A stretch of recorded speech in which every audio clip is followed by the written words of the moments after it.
and welcome to the third talk of the Warwick AI Summit. The Warwick AI Summit is a series of talks and workshops on a wide range of topics that share the common theme of machine intelligence and the conflicts, applications, and implications of the introduction of machine intelligence into our world. The aim of this summit is to draw attention to the pace at which AI is rapidly changing the world in which we live, and to broach the difficult and exciting questions that are arising, all in an attempt to cultivate more discussion and thought among the next generation of researchers and consumers of AI. If you're not already involved in Warwick AI, I'd urge you to check out the links down below to take part. We run workshops and classes teaching practical skills. We offer guidance for starting up your own AI-based projects, and we have a careers team that are dedicated to helping you find work in what I consider to be the most exciting and future-proof of industries. We also host events with academics and professionals who are using artificial intelligence to revolutionize the way that work is done in their area. So today we're speaking to Toni Creswell from DeepMind. Just before I introduce Toni, I'd like to introduce my co-host, Shannon. Hi, I'm Shannon. I'm working with Warwick AI as well. I'm running talks, delivering insights into AI research and applications. I found out about DeepMind when I was 15. Having heard about AlphaGo for the first time, I was inspired, and it is what led me to join Warwick AI. Thank you, Shannon. And the reason that you're all here, the main guest of the event, and Toni Creswell.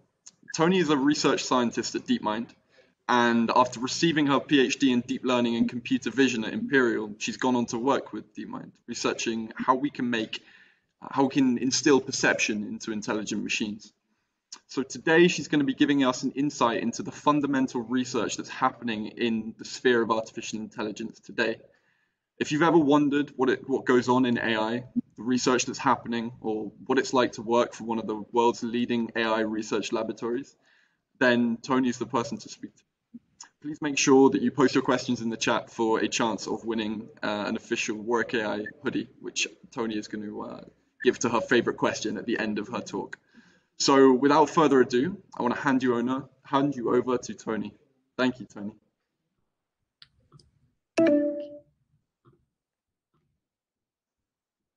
Okay, yes.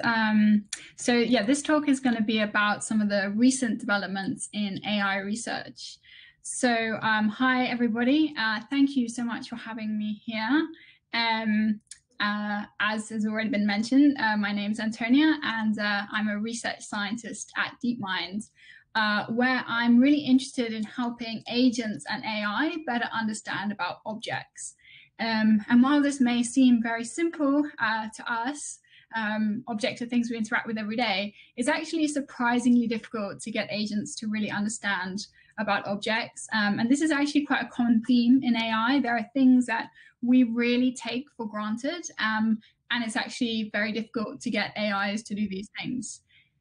So yeah, I'm really excited to be sharing today some recent developments in AI research.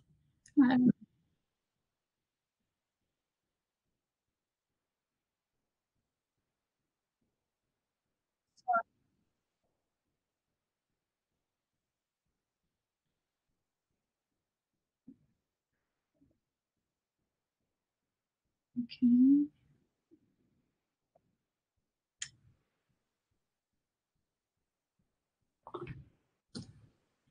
We'll just get the slides open.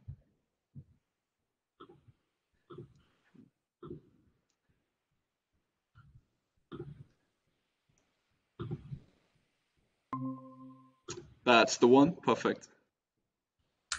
Okay, so now I have my slides up. What we're going to cover today, I'm going to talk about some historical examples of AI. I'm also going to talk about what's enabled some of the recent advancements towards AI. Then I'm going to talk about some recent breakthroughs, and I'm going to finish with an insight into my own research, which I hope you'll find interesting. So let's start with some historical examples of AI. So very brief history. In 1997, Deep Blue, a computer algorithm for playing chess, beat the world champion at chess. In 2011, IBM's Watson defeated the Jeopardy quiz show champion at this quiz game. And in 2015, a particular ResNet outperformed humans at image classification, which is pretty impressive. And as mentioned a minute ago, in 2016, AlphaGo beat Lee Sedol, the world champion at Go. And Go is a very complex board game. So having seen these examples, you might think to yourself, oh, artificial intelligence is solved, right? But maybe it's not. So the best way to really start thinking about artificial intelligence is to start thinking about human intelligence. And there are really so many elements to our intelligence. There's perception. This is how we see the world, how we hear things, even how we smell, taste, and feel the world. Attention. This is what allows you to hopefully focus on my voice rather than letting any background noise distract you. Navigation. This is how you move around space, how you get up from your bed in the morning to brush your teeth, how hopefully in normal times you're able to get to work. Also transfer. So this one's actually really key, and I'm going to come back to this one actually a few times. So as humans, we're very, very good at learning one set of skills and then using them in a different setting. So one really simple example is if you learn how to write with one pen, you can probably write with a different pen. And that's probably something that we really take for granted, but it's something that our agents find surprisingly hard to do, to be able to generalize skills from one setting to another. Multi-agent. So we interact with an environment full of other agents. These might be our friends, our colleagues, our teachers, our parents. And in fact, we depend a lot on interaction with others for our learning. One really great example of this is imitation. So imitation, this is where we see how other people do things, and then we try and copy them. So a personal example is, so I recently started to learn how to climb, and quite often I have to ask my climbing partner to demonstrate some moves to me so I can try and copy them and then move on and learn some new skills.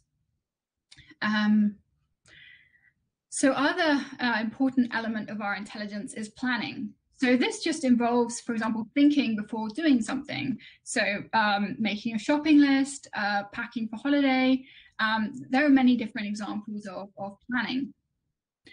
Language. So this one's really fascinating. So we use language to communicate, and this is not just verbal language. We also use body language. For example, we might point at something that we want. I might smile to show you that I'm happy or that things are okay. Another really key thing is imagination.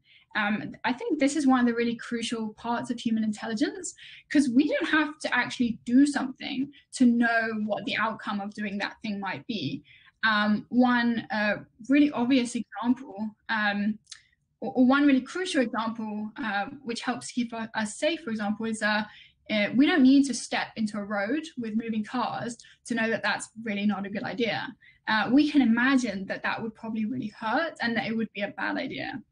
And so we can just avoid doing it. Another important aspect is prediction. So this also kind of plays in with imagination as well, but we can also use it, for example, if you're playing catch with a friend, you predict where a ball is going to go in order to catch it. And then finally, but certainly not least, is memory. And memory plays all kinds of different roles. We have both long and short-term memory. Long-term memory allows us to do things like recall the name of our friends, while short-term memory allows us to do things like adding two numbers together in our head. So when we look at this diagram, it's very easy to see that there are very many aspects to our own intelligence. And there's probably far more, in fact, there's definitely far more than what I've been able to show here in this diagram.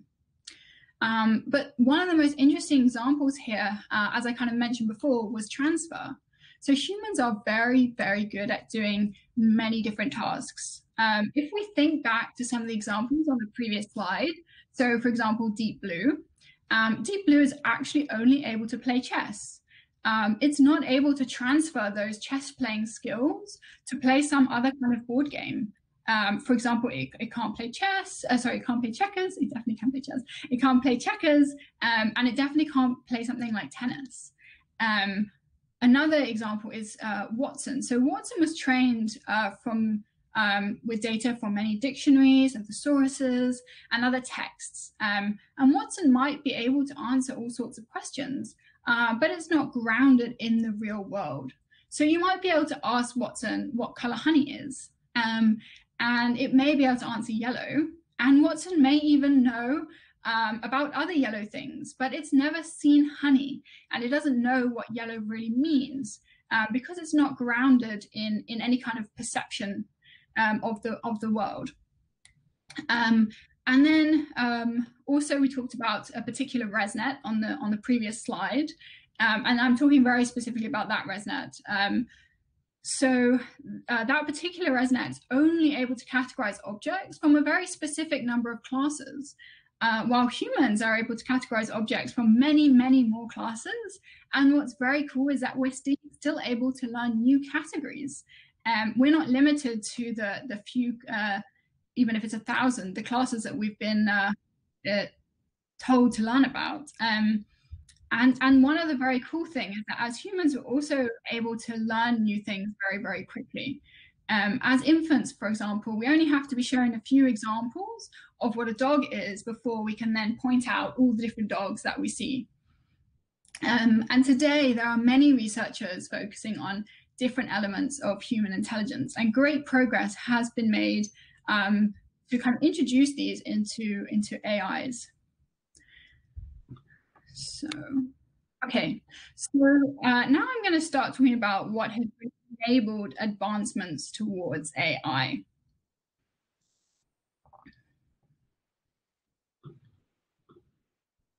So something super exciting happened in 2012. Imagenet is this really large data set of natural images.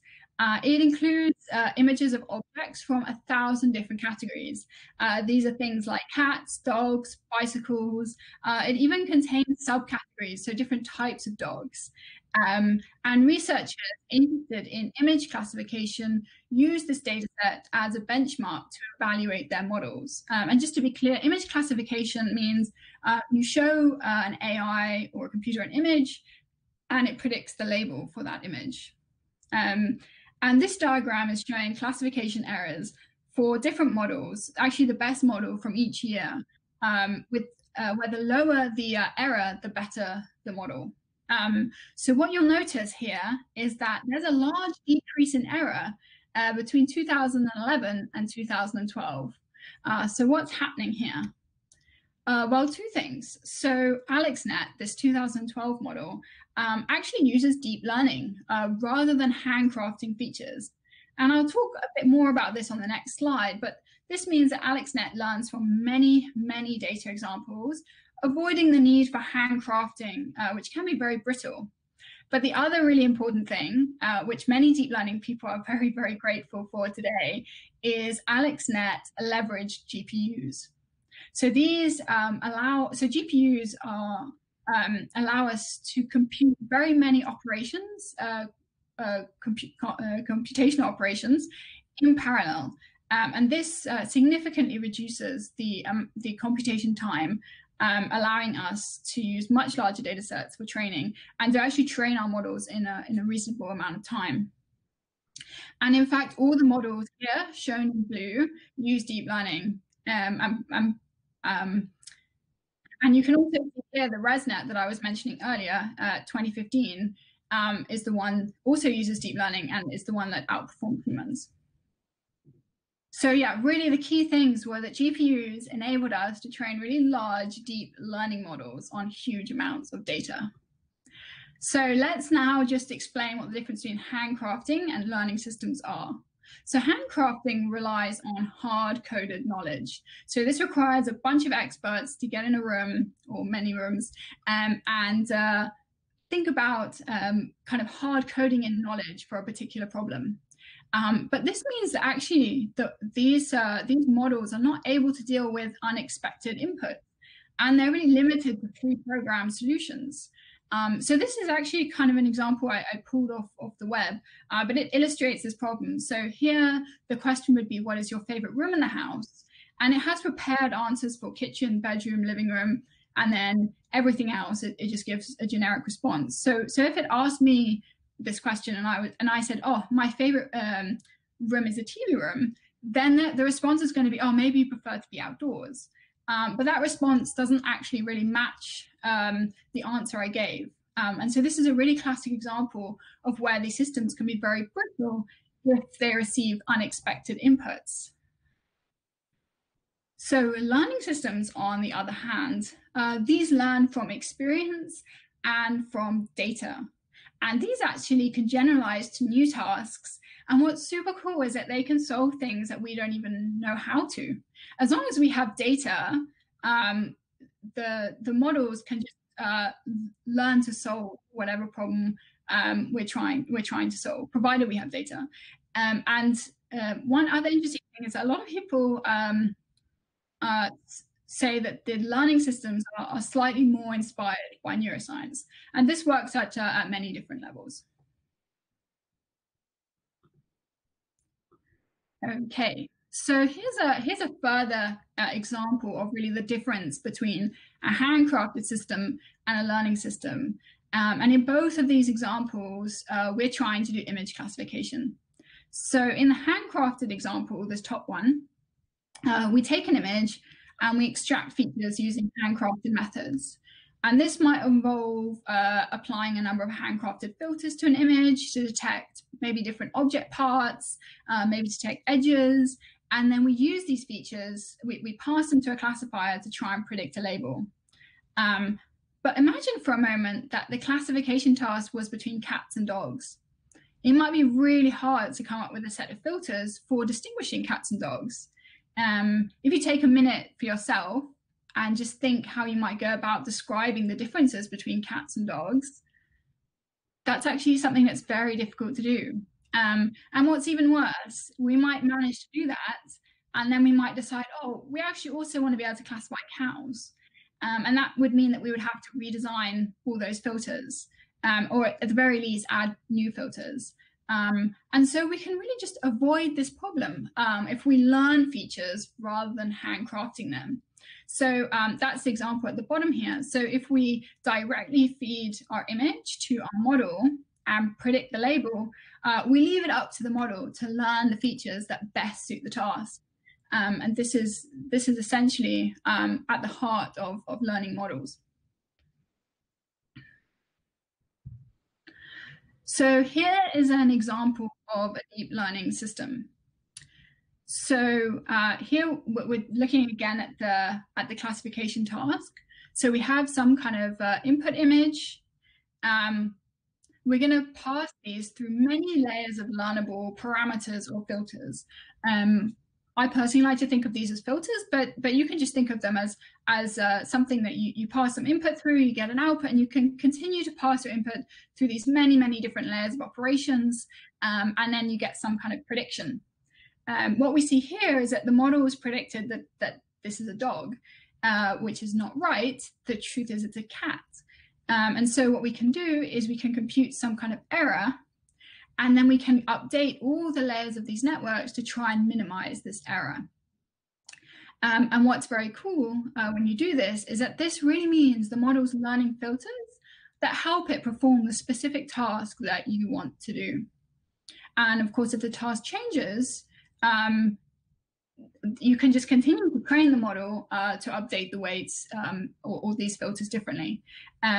And also what's important is that we actually repeat these steps many, many times with many, many images. from as many classes as you want your classifier to work on. Okay, so what's kind of cool is this. So this is showing some examples of what these systems learn and what's actually in these filters. So these are visualizations of the filters learned by these kind of models. And these images are actually taken from this website at the bottom here, which I really suggest you check out, because the visualizations are really amazing. And it gives a bit better insight into what these models are learning. So what we see is these are visualizations from the first couple of layers. And what we see is that these networks are really learning to detect edges and very local textures. So we see that the model is kind of picking out fine points, some kind of grid-like structures, some edges, and maybe some kind of fur-like texture. As we move to layers further down in the network starts to detect parts of objects and much more complex patterns as well. So, for example, these might be detecting books on a shelf, maybe some phones. This next one here is more clearly capturing the eyes of some animal and maybe some fur. These filters here are capturing some architecture, some windows and doors. And this filter is probably capturing something about bike wheels.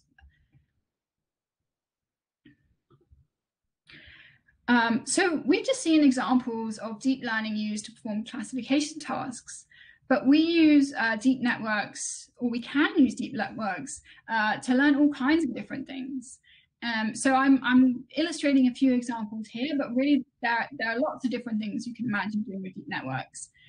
So the first example here is we can learn to predict the next frame in a video. So if, for example, you imagine your input to your network is the frame at one time step, you can actually train the model to predict what that frame will look like at the next time step. Another nice example is we can use these models to learn to remove noise from an image. So, for example, the input can be some kind of corrupted image, and we can train these models to learn to produce clean versions of those images. Okay, and the final example I'm giving here is really going to lead us into the next section, where I'm going to talk about some of the recent breakthroughs. So this example here is showing that we're actually able to learn to predict reward associated with taking an action from a given state. So if in this case the minion is our agent, and its current state is that it stood in front of a brick wall, and it has two options of what action it can take. It can turn left, and it will probably get a negative reward, or it can turn right and get a much higher reward because there are bananas there and minions like bananas.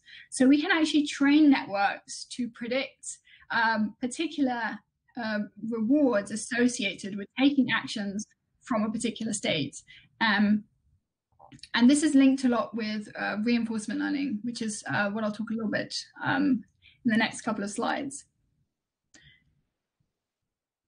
Okay, so yeah, now I'm going to start to cover some recent breakthroughs, and all of these methods use deep learning in some creative and exciting ways. Okay, so the DeepQ network is a really exciting early example of combining deep learning with reinforcement learning. So I'm going to first explain what reinforcement learning is. If we look at this diagram on the left, bottom left here, what we see is we have some agent and some environment. And what the agent does is it gets observations from the environment. And given those observations, it can choose to take actions in the environment and then receive updated observations and rewards, depending on what actions the agent took. And in a typical setting, what you're wanting to do is train an agent to try and maximize reward. And the agent in this case can actually be a deep learning network. The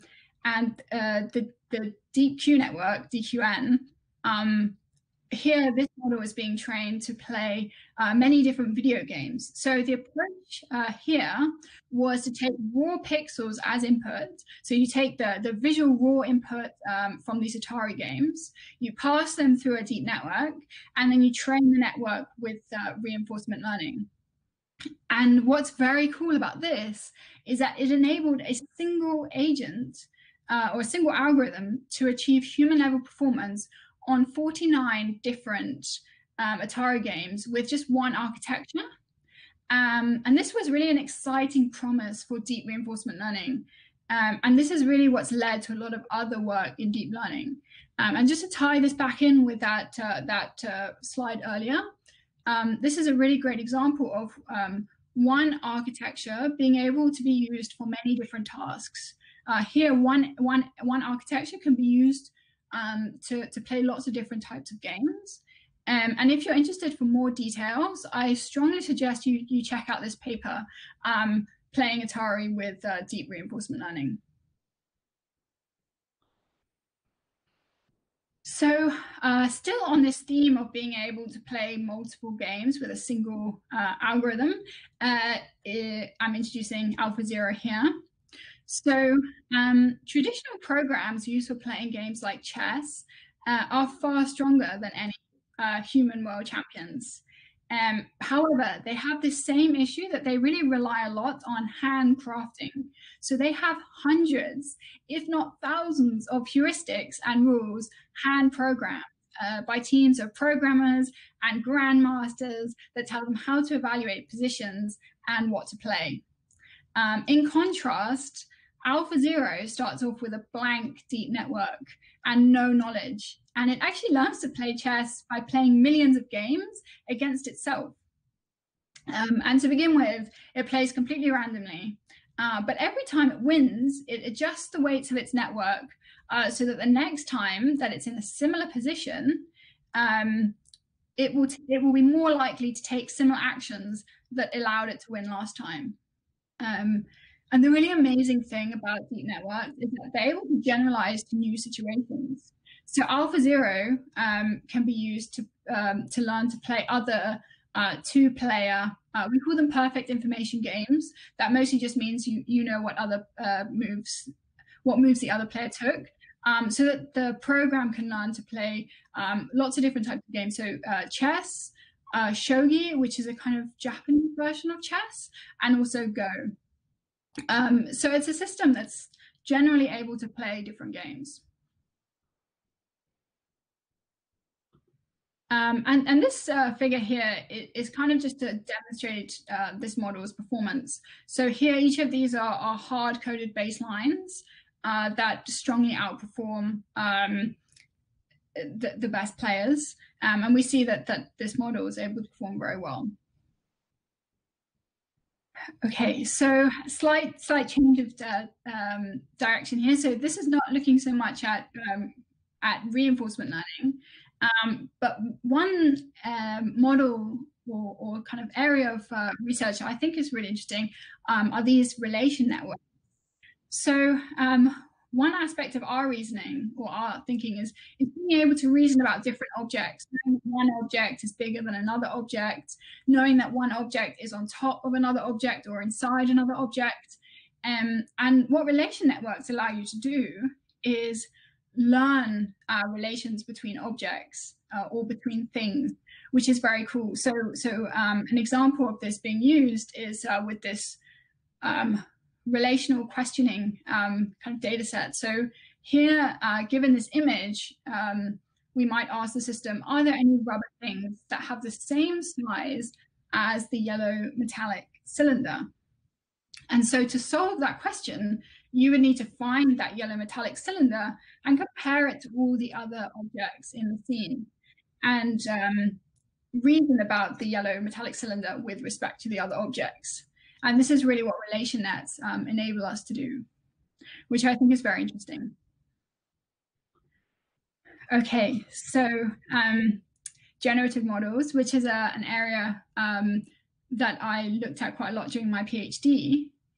So before we even begin to talk about this slide, have a look at these images and try and figure out which of these images are real and which of these have been generated by a machine. So maybe you think that they're all real, but actually all of these are fake images output by a machine. And what's really cool about generative models is that they actually allow us to learn without the need for this labeled data. So you might have noticed when we're talking about these classification models that we really needed these images, but what we needed along with the images, if we wanted to train models for classification, was lots of labels. So, but getting labeled data can be very difficult. It's much easier to get images without labels than it is to get images with labels. And so we can actually train generative models without the need for labeled data. And this can help us, and we can then use what we learn in those models for downstream tasks. And one quote I really like, which I think kind of ties in nicely with generative models, is one from Richard Feynman, which says, "What I cannot create, I do not understand." And so you can kind of think in a way of these generative models trying to generate images, some of that understanding of images being kind of imprinted in the weights of the network or the filters of the network, and then being able to use that for downstream tasks. Is there...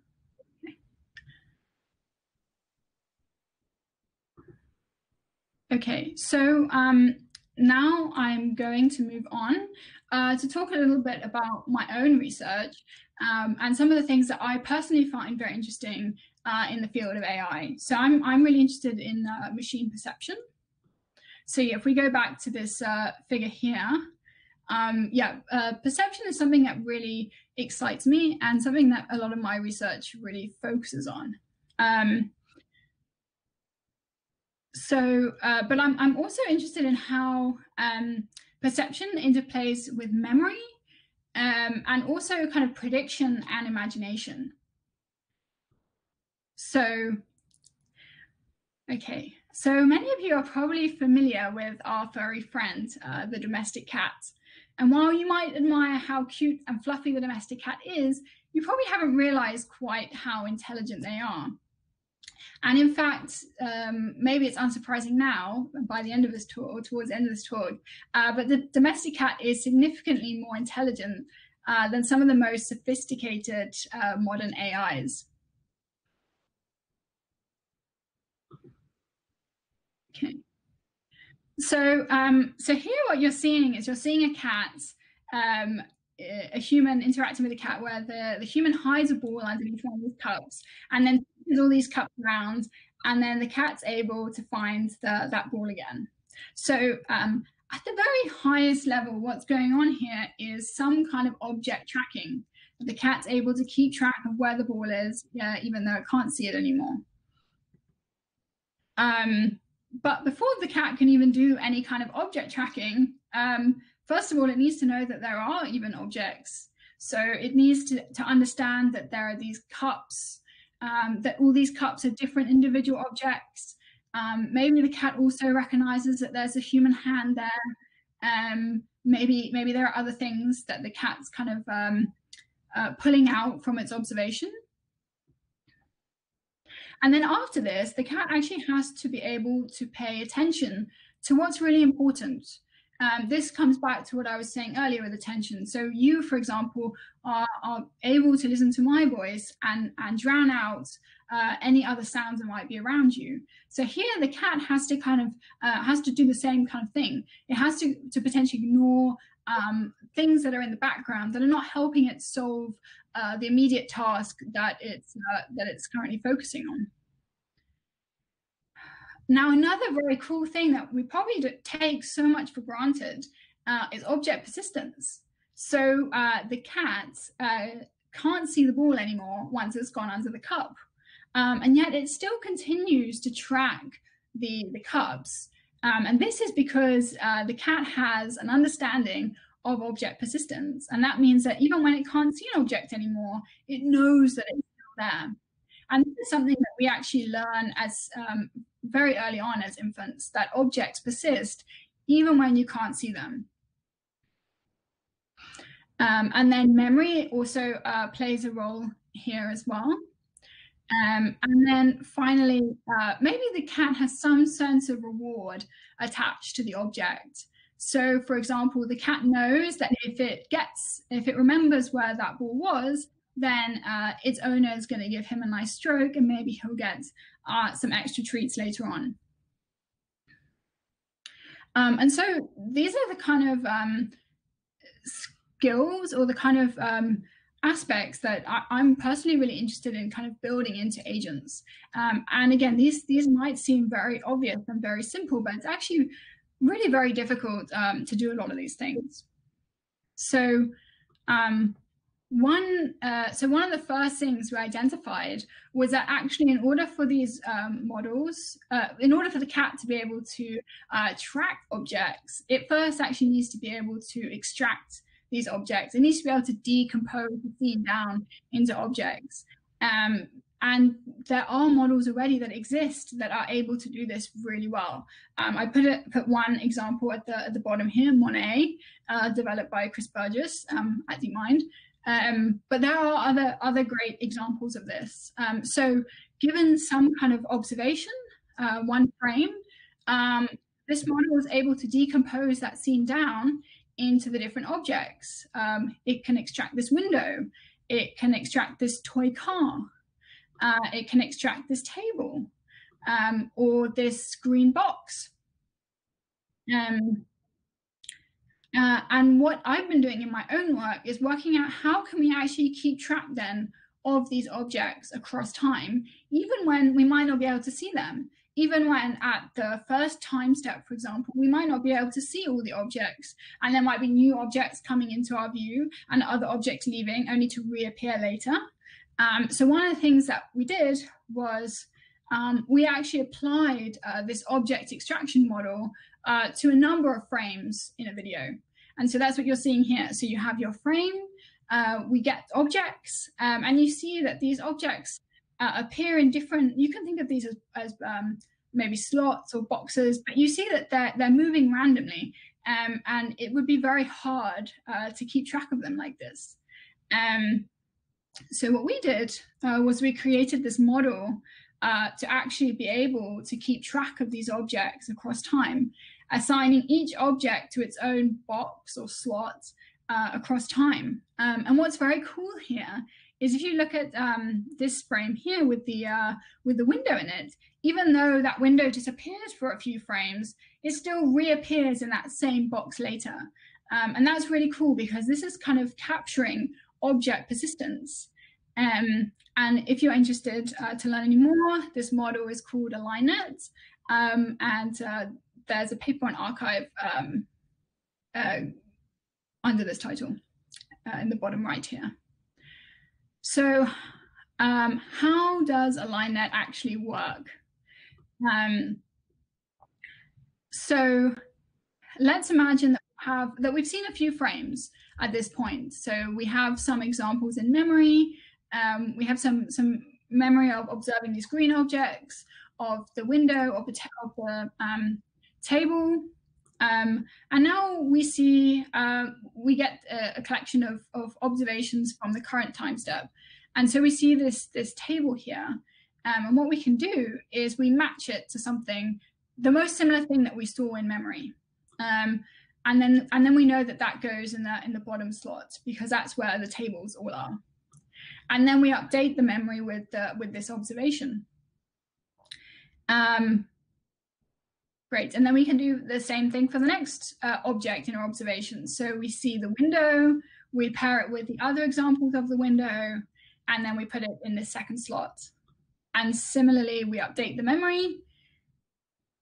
And then we're now able to do the same thing for this green object. We recognize, okay, that goes in the top slot. And then we can update the memory again. So what's really key here is that because we have this slot-wise external memory, this is really what's allowing the model to capture object persistence and know that objects persist over time and provide something for the model to match current observations up with. So one thing that we talked about when we were talking about how to train deep learning models was we needed to have some way to compute an error or a loss, and that was one of the things that's really critical with this model. So if we have observations that are already aligned, so we had some previous observations, we aligned them using our model. And then we also have some current observations, which we aligned using our model. Then what you might notice is that observations from the previous step, plus some kind of delta, so we predict where that object's going to be at the next time step. This actually should give us the same output as if we align our current observation. And this is actually what allows us to compute an error for training this network. And this is kind of a classic example where something like classification, it's very easy, or let's say relatively easy, to define a loss. Like we have targets and we have predictions and we just want to minimize the difference between them. But sometimes we have to come up with slightly more creative ways to find the way to compute a loss. Okay, and so the underneath all that, AlignNet is really made up of all these deep networks. So how exactly does this work? Well, we take our current observations and the memory, and we use these to get the aligned current observations. And for anyone who's more familiar with deep learning, this specific model here is a transformer. And then we take our previously aligned observations and an action, and we predict where those will be at the next time step, which, as we said before, should hopefully match up with our current aligned observations. And so we can compute an error this way that we can then use to train our model. And again, for more details on this, you can check out the paper. But really, the key takeaway is that our model can endow an artificial agent with some object tracking capabilities, and more crucially, an understanding of object persistence. We're really hoping that this will enable agents to solve more complex tasks involving objects. And this actually brings me to the end of my talk. Thank you so much for joining. And if you have any questions, I would be very happy to answer them. Thank you. Thank you so much, Toni, for your talk. It was incredibly insightful. We do have a lot of questions, far too many, so we'll have to select a few out. And I know you have to go soon, so we'll try and rattle through as many as we can. So let's start off with a question from Owen Connors. A rephrasing of this question is, do we have the structures in place in artificial intelligence at the moment to you spoke about the Atari network that was able to play all of these games. Do we have the structures in place at the moment, do you think, to be able to apply a sort of general intelligence to games where we could perhaps build a system that could play all games? Is that something you think is in the reach of AI now, or do you think that we're going to have to go back to the basics and go off on some other tangent to try and solve a problem like that? Because I'm aware that that's approaching on a kind of generality there. Yeah, so this is actually such a difficult question to answer for many reasons. So in AI, there are many different thoughts. There are some people who think that if we just throw enough data at the problem, then we can solve any kind of problem. So they might argue, oh, well, if you train it on all games, maybe it will solve them all. Other people might argue that that's not possible, and that we actually need to still come up with what people call architectural biases. So these are things like the relation network, actually, that biases a network to be really good at a particular type of reasoning. So this kind of relational reasoning. So that might not directly answer your question, but I think that is in a way an open question. And then you also even have the question of like practicality. So, can you get enough games together? Can we train agents in a reasonable amount of time? It's a good question. hopefully that kind of gives an idea of the answer. Fantastic. I'll pass over to Shannon for the next question. If you end your presentation, Toni, then we'll, no, it's not a problem. We'll just pop all three of us up. Shannon, did you want to grab the next one? Sure. Just as I look through the questions, I'd just like to ask a question of my own, if that's okay. So this is about the relation network that you mentioned. And when you talked about learning systems recognizing cats or dogs, you mentioned the question, how do we describe the differences between cats and dogs? And so I wondered, is this something that we could apply relation networks to answer this question? And is it better for a learning system to learn differences between cats and dogs rather than features individually? Yeah, so this is a really interesting question. And I actually think it goes beyond relation networks. So there is this form of learning called contrastive learning. And it does exactly this. So it will take, at the very high level, let's say, it will take an example of a dog, and it will not just learn to classify that it's a dog, but you can also train it to say what it's not. So you can say it's different from all these other examples, say in a collection of your data set. So you might have the one thing you're trying to label or make some other kind of prediction about, and then a whole load of another examples, and you're trying to train it to know that it's not that. So that's a great question, and it's definitely something that people think about. But yeah, that's a really, really good question. Fantastic. The next question was, what do you think is the most difficult human intelligence characteristic that you spoke about at the start, these sort of facets of intelligence? Which one do you think is the one that we're going to crack the very last, if you think we're going to crack all of them at some point in time, which is a question in itself? Yeah, that I actually worried this might be a question I got after I put that up. So yeah, that's a really good question. Obviously, the one I find most interesting is the perception problem, which is why I work on that.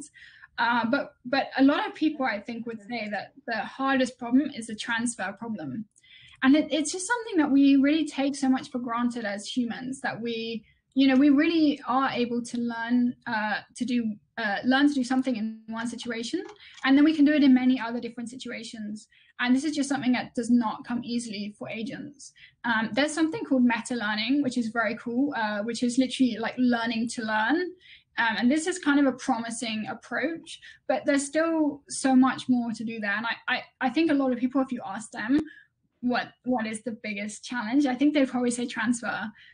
Because it's such a key feature of our own intelligence that we can really be shown like very few examples of something, and then immediately we can recognize them in other things. So I think transfer is probably a safe answer to that question. And also probably the most interesting, because if you look at all the different avenues you can take in all of these incredibly difficult problems down all of the certain strains, trying to solve all of them takes a lot of PhD researchers, a lot of time, and probably an indefinite amount of time. So if we could meta learn how to learn, we wouldn't have to necessarily solve these discrete problems. So that's incredibly interesting. Shannon, did you have a question? Yes, a question from Amira. Human perception often overcorrects things, and so we get deceived by optical illusions. Is it possible that an artificial agent would be deceived as well? Yeah, that's a really good question. Again, another really difficult one. So actually one of the reasons why humans get fooled by optical illusions, there's a really great one actually, I think, where they show these triangles, and your brain's automatically able to fill in the missing gaps to realize that there's a triangle there. And that's actually a really cool ability. And again, it kind of comes to back to this kind of generalization. because you know triangles so well, when you see that observation, you automatically kind of fill in the gaps. And actually, if our agents could do that, that would actually be quite cool. So yeah, I don't know exactly if that answers the question, but I think a lot of the things that catch us out in optical illusions are actually us filling in the gaps, and that's quite often what we want our agents to do. So yeah. Fantastic. A more general question. Tom was wondering, when you're working at the cutting edge of AI, as you are, what sort of languages, frameworks, tools are you using every day, just as out of interest in your sort of work? Yeah, I don't know so one of the frameworks that we use is TensorFlow. Sure. And I think that's quite broadly known, but I think, yeah, I probably can't give too many details. Okay, sure. No, that makes sense. That's not a problem. A question that was kind of on a similar vein to that one was by Anish, who asks, what do you think is the biggest contributor at the moment to the growth of AI?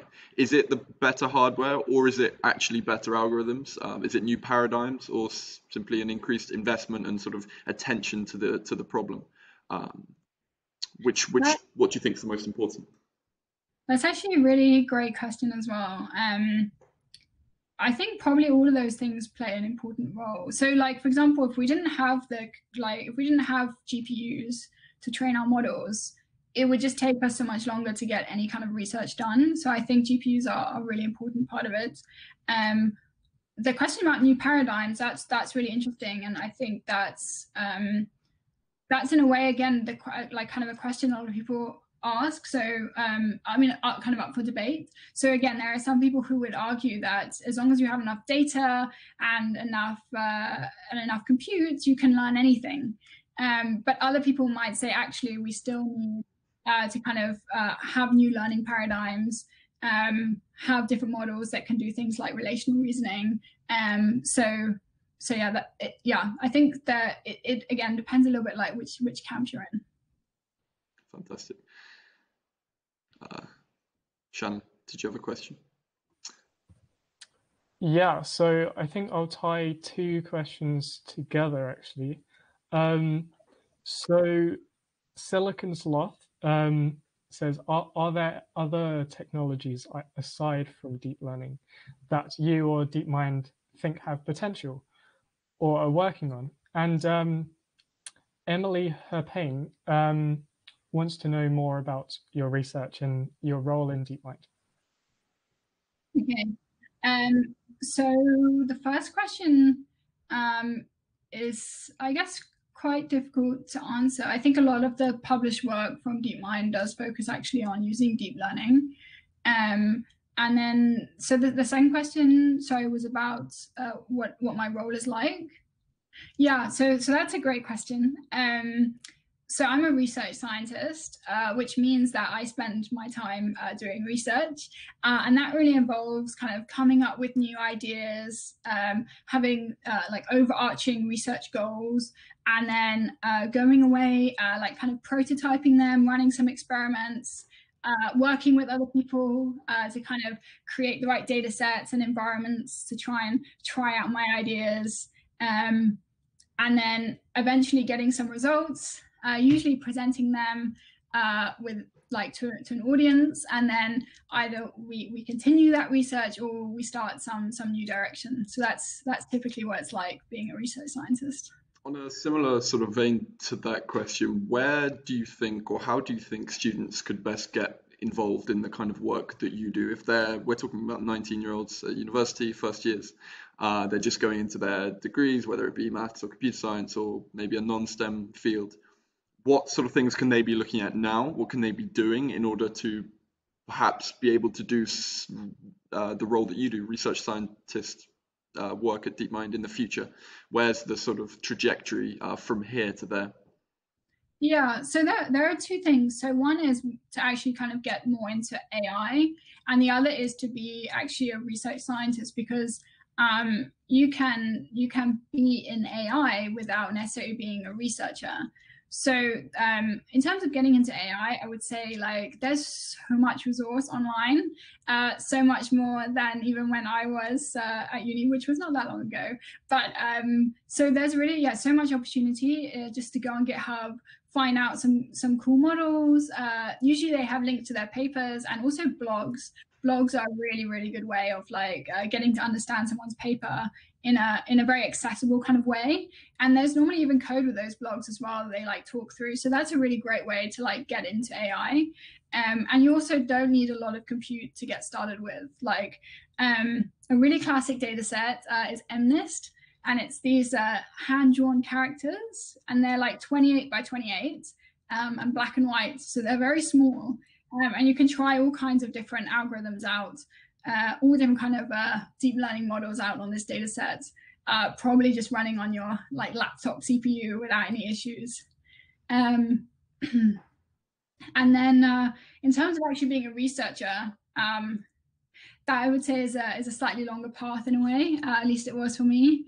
So maybe in general, it's not always essential, but so I actually did, as Joe said at the beginning, a PhD. And there I really developed my research skills. And one of those skills you kind of learn when you're doing research is actually how to come up with research ideas, how to test them, and also how to present them and communicate your ideas to others.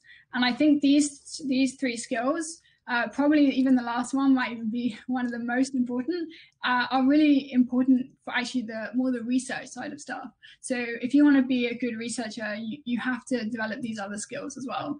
And that can take a long time. And at least for me, that was a very steep learning curve, yeah. Fantastic. On that note, I think we'll draw an end to the discussion. I want to say thank you so much, Toni, for coming along to talk to us.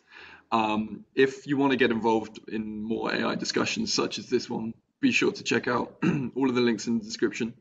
Toni mentioned that the best way to get involved in the work that she does is to start studying AI now. So come and join Warwick Artificial Intelligence Society, come along to our events. We have a social tonight at 7 o'clock. We're going to be talking about the 4 big topics in AI. So if you want to meet like-minded students who are also interested in artificial intelligence, then make sure you come along. Just before we go, I want to ask you about your favorite question that you received today. So I'll just go over them briefly, and then if you pick one for me, that person will win our hoodie. So we had the question about games generality, whether we'll be able to create an agent. We had the hardest human intelligence characteristic question. We had the illusion question about deceiving neural nets. We had the question about what's led to recent growth in artificial intelligence. And we had the question about the technologies that you use in artificial intelligence and at DeepMind. Yeah, I think Joe's probably better if you pick the winner. I don't think I should pick, yeah. You don't want to pick? No, you should do it. Okay, yeah, I'm going to pick the question that was about